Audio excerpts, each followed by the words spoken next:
Nous vous parlons depuis le collège Jean de Brébeuf, une institution évidemment qui a ses lettres de noblesse depuis au moins 1928, année de fondation. Évidemment, comme on sait, riche histoire. On parle donc de recherche aujourd'hui. Trois invités que l'on a à vous présenter. D'abord, M. Pierre Léraud, qui est professeur de biologie au DEC, membre du comité également des stages en sciences. Monsieur Léraud, bonjour. Bonjour. Merci d'accepter l'invitation. Ça fait plaisir. Et bienvenue chez vous également. Narcisse Gizovan, qui est professeur de biologie et responsable du regroupement de programmes en sciences de la nature. Bonjour, Narcisse. Bonjour. Merci d'être là également. Et aussi Étienne Roy, qui est professeur de psychologie, responsable du regroupement des professeurs de sciences humaines et organisateur également, dans ses temps libres, du concours de méthodologie. C'est ça. Alors, bienvenue également, Étienne. Merci d'être là. D'abord, Narcisse, de quelle façon les étudiants sont initiés, entre autres, à la recherche en sciences de la nature? Alors, tout au long de leur parcours collégial, les étudiants sont exposés à la recherche autant par la formation spécifique de cours qu'ils ont et par les activités parascolaires qu'on leur propose. Bien. Donc, si je parle d'abord des cours de formation spécifique, j'aimerais m'attarder spécialement aux cours d'intégration, qui sont des cours qui s'offrent à la 4e et dernière session. Et ces cours, en fait, principalement privilégient l'approche expérimentale pour permettre aux étudiants de développer des aptitudes à la recherche, de nouvelles connaissances, en se basant sur les acquis lors des premiers cours de formation générale et également leur permettre de découvrir la recherche. Alors, au collège, on offre 6 cours d'intégration qui s'étendent de la chimie des biomolécules et des applications pharmaceutiques jusqu'à l'astronautique et la sismologie. On passe par la santé humaine et la prévention des maladies. Bien. On a également un cours qui s'offre au Costa Rica sur 2 semaines, entre la 3e et la 4e session, qui permettent aux étudiants de s'initier à la recherche dans une station de biologie et de découvrir la biodiversité et la climatologie en milieu tropical. Donc, dans tous ces cours, les étudiants sont amenés par les professeurs à produire un projet de recherche. Bien. Et ces étudiants qui partent ce projet de recherche à partir de documents, de documentation, de propositions de recherche, les professeurs, une fois que le projet est approuvé, se lancent dans leur projet de recherche et à travers plusieurs semaines de travail, vont produire des documents. Donc, vous savez qu'en recherche, la communication est très importante, le partage du savoir. Donc, au niveau de l'écrit et de l'oral, alors nos étudiants vont produire un projet, un travail écrit qui va expliquer en quoi leur projet est intéressant, comment il cadre dans la question de recherche, les résultats, les conclusions. Ils vont également présenter oralement leur projet par affiche dans une semaine qui est dédiée aux sciences qu'on appelle la Semaine des sciences. Ah, d'accord. Donc, globalement, les cours d'intégration et plus spécifiquement ces projets de recherche permettent aux étudiants de découvrir toutes les facettes de la recherche scientifique. Et dans un deuxième temps, j'aimerais vous parler également des concours, pas des concours, mais des activités parascolaires. Oui, ça aussi, qui sont offertes donc aux étudiants pour découvrir les sciences. Alors, on a particulièrement, ce que j'aimerais vous parler, c'est le club scientifique. On a un club scientifique qui permet aux étudiants qui sont passionnés par les sciences d'aller au-delà de ce qui se fait dans les cours. Et donc, on peut disséquer, ça c'est le prof de biologie qui parle. Oui, on comprend l'expression. En 2 volets. Donc, le club scientifique, le volet conférence et le volet travail sur le terrain, activité sur le terrain. Donc, on a des conférenciers toutes les 2 semaines qui viennent présenter leur sujet de recherche, leur champ d'intérêt. On peut avoir des médecins, des chercheurs, des ingénieurs, des étudiants gradués qui viennent donc parler à nos étudiants de leur projet de recherche, mais également de leur parcours académique. Et ça, c'est un aspect intéressant parce que les étudiants, quand ils ont la possibilité d'échanger avec des spécialistes dans le domaine, peuvent, dans certaines conditions, dans certains cas, consolider un choix de carrière avec les discussions. Et donc, à titre d'exemple, on a reçu dans les dernières années, à 3 reprises, des candidats au prix Nobel. Donc, c'est quelque chose de très intéressant. Oui. On a reçu un représentant de la NASA et on a également reçu plusieurs autres chercheurs de renom canadiens et américains. Et le volet plutôt maintenant activités sur le terrain, on propose à nos étudiants des concours en sciences, en mathématiques, en physique, en chimie, en biologie. On leur propose des activités comme par exemple des soirées d'observation astronomique, des ateliers de sismologie, des ateliers d'ornithologie. On leur propose également des randonnées sur le Mont-Royal. On a la chance d'être à flanc de montagne. Mais voilà, tout donc près. des randonnées pour étudier la biodiversité animale et végétale et des visites d'instituts de recherche et d'hôpitaux. Donc un étudiant qui participe activement au club scientifique va se voir attribuer une attestation qui démontre son intérêt pour la science. Donc, en conclusion, si je peux me permettre, donc on peut dire sans se tromper que le collège initie fort bien ses étudiants à la recherche. Bien, absolument, c'est le moins que l'on puisse dire. Et quelle expérience, entre autres, que celle vécue au Costa Rica. J'imagine que parmi ceux et celles qui sont ou candidats au prix Nobel, qui viennent vous visiter, entre autres exemples, ce dont vous faisiez allusion tantôt, il y en a qui doivent être jaloux un peu des étudiants actuels, parce qu'il y en a pour qui ça n'a pas été aussi facile. C'est vrai. Donc, on apprécie davantage notre séjour également. Et on va maintenant parler avec Pierre Leroux, donc, de ses stages. Ça, c'est intéressant aussi. Donc, on a des ententes avec des universités pour des stages en sciences. Ce serait bien de démystifier un peu ce qui attend les étudiants. Ça fait presque 20 ans où il y a une collaboration entre le collège et les universités. Oui. On parle de l'université McGill, Montréal, l'UQAM, MU, Sherbrooke. Et avec aussi leur centre de recherche. Bien. Et ce qu'on fait, on a un comité qui est formé et les étudiants font une demande pour faire un stage d'été. Bien. On évalue, puis on les met en relation avec ces chercheurs-là. Et durant tout le projet, ça dure tout l'été. Donc, c'est quand même du mois de mai jusqu'au mois de fin mai, début juin, jusqu'au mois de juillet-août. D'accord. C'est 2-3 mois de travail d'une équipe de chercheurs. Et ce que ça permet surtout, c'est que le monde de la recherche n'est pas connu des étudiants. Ils rentrent en première année collégiale, souvent sciences de la santé, visent les facultés contingentées, ont des visions très, très limitées des professions. Et ils découvrent souvent, à la fin de leur stage, c'est quoi la recherche. Et souvent, des gens qui vont se retrouver dans une direction tellement différente après un an, pour ça pas savoir. Parce que, exemple, je me souviens de ces étudiants ont fait des stages à Douglas.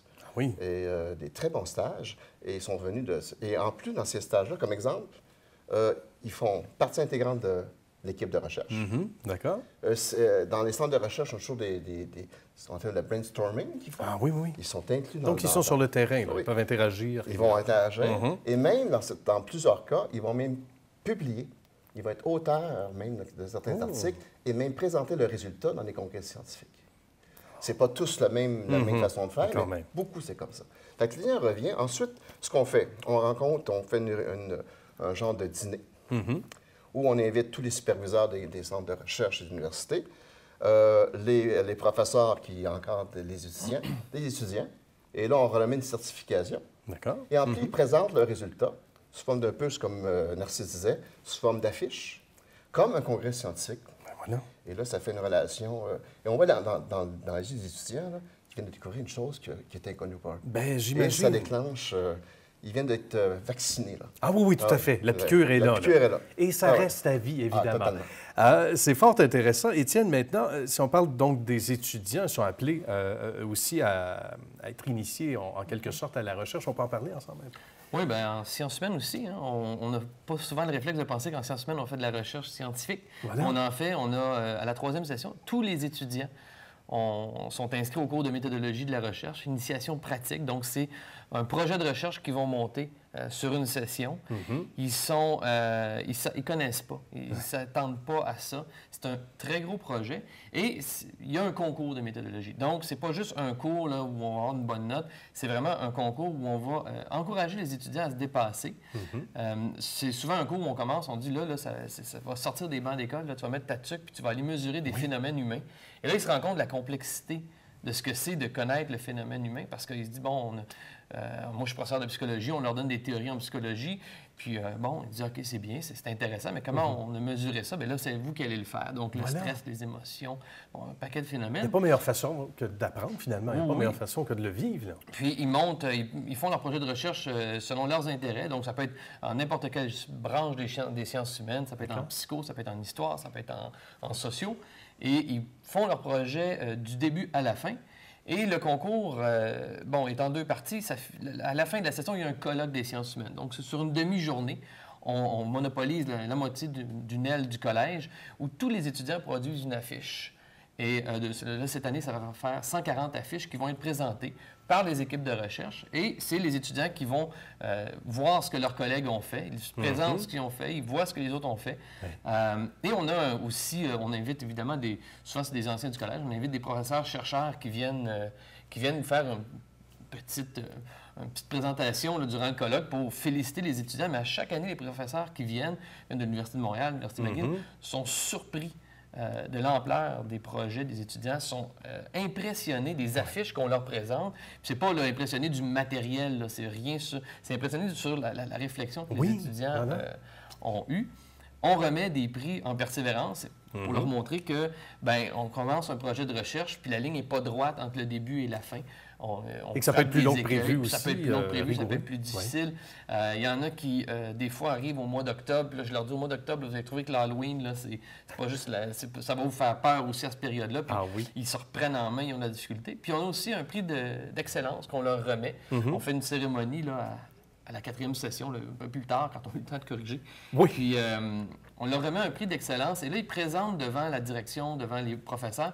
Et c'est vrai, ce que mon collègue disait, il y a la fierté. Au début de la session, là, puis je vous dirais, là, quand ils font leur projet de recherche, le 2 tiers de la session, ils trouvent ça dur, puis ils trouvent pas ça excitant. Mais quand ils ont terminé, quand ils en parlent, quand ils voient ce que les autres ont fait, « Ah, toi aussi, tu as souffert comme ça, tu as travaillé fort comme ça », ils sont satisfaits.